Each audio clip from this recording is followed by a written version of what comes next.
Hold on a second. So again, the Associated Press calling this race for Angela Alsobrooks. She will be the first African-American woman to represent the state of Maryland in the U.S. Senate. Her victory today represents for so many voters, the millions of voters throughout the state, really what change is all about. And it really was important, as we also heard from the county executive, to make sure today when she went to the polls that she took her daughter with her, whom she said was voting for the first time, to see what is possible. And now that Angela Alsobrooks will be heading to the U.S. Senate, it represents yet another important and critical demonstration in this election, but also in Maryland's leadership and its own diversity, with an African-American governor, African-American attorney general, and now Angela Alsobrooks heading to the U.S. Senate. No doubt this day has been historic, but when you talk with Angela Alsobrooks as well as members of her campaign, they were not focused so much on the history, but they were focused more so on the message, talking about reproductive rights, talking about the economy, talking about criminal justice reform, key issues that have impacts on voters all across the state. And so now she will be heading to the U.S. Senate, and we imagine that we will see her and as well as her supporters take the stage momentarily to celebrate what has been a major victory for her and her campaign. Guys. So many of these races have been about history and identity, and they haven't been things that the candidates themselves have talked about.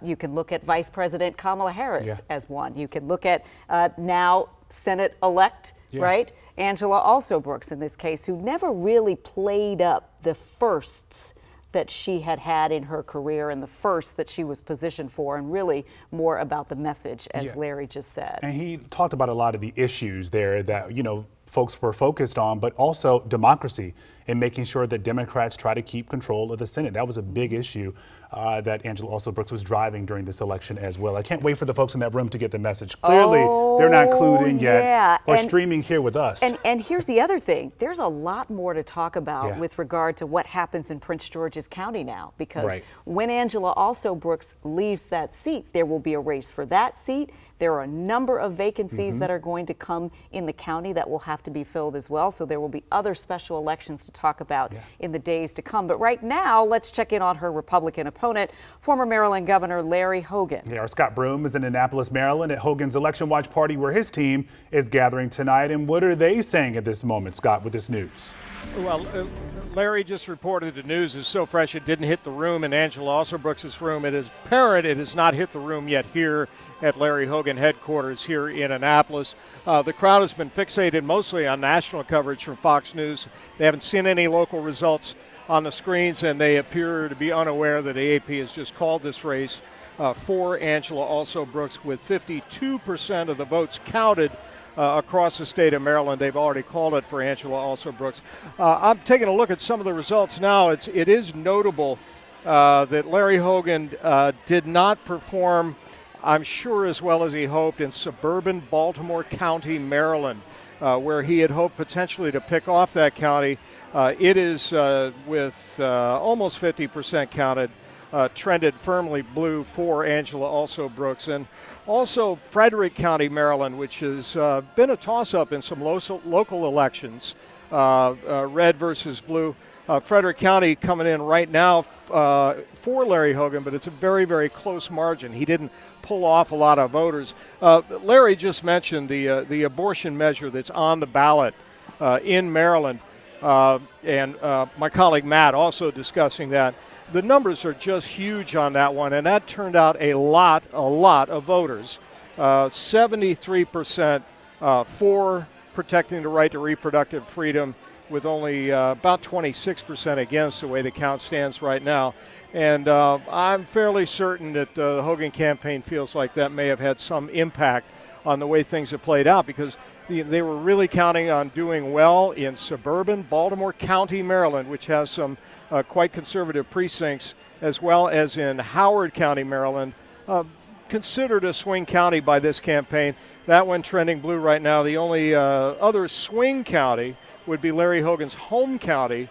That's Anne Arundel County, where we are here in Annapolis tonight, and that one is, in fact, going for Hogan at this hour, 50% to 48%.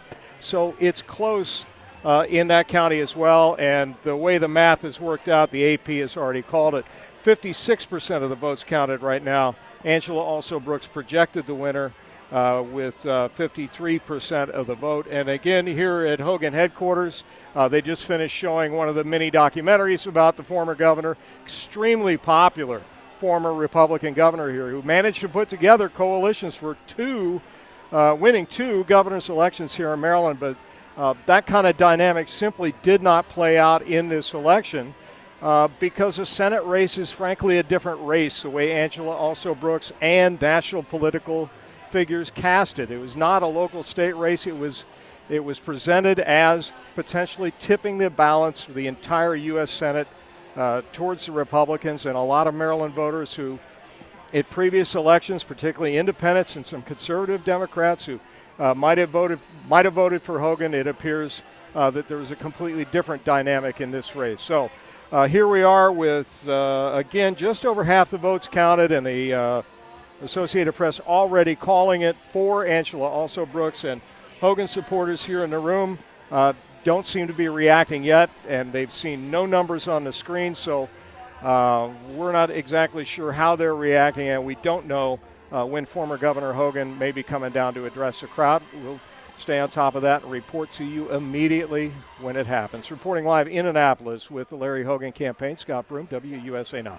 Yeah, we know the former governor has really been confident this entire election cycle. He knew he was behind, but he had been saying all along as well that he's been known to surprise people. He sure did. And in his closing, I'm remembering him say, you know me. You know that I'm an independent Republican, that I, often do my own thing, what I think is right. He thought lightning would strike 3 times. It did not happen tonight.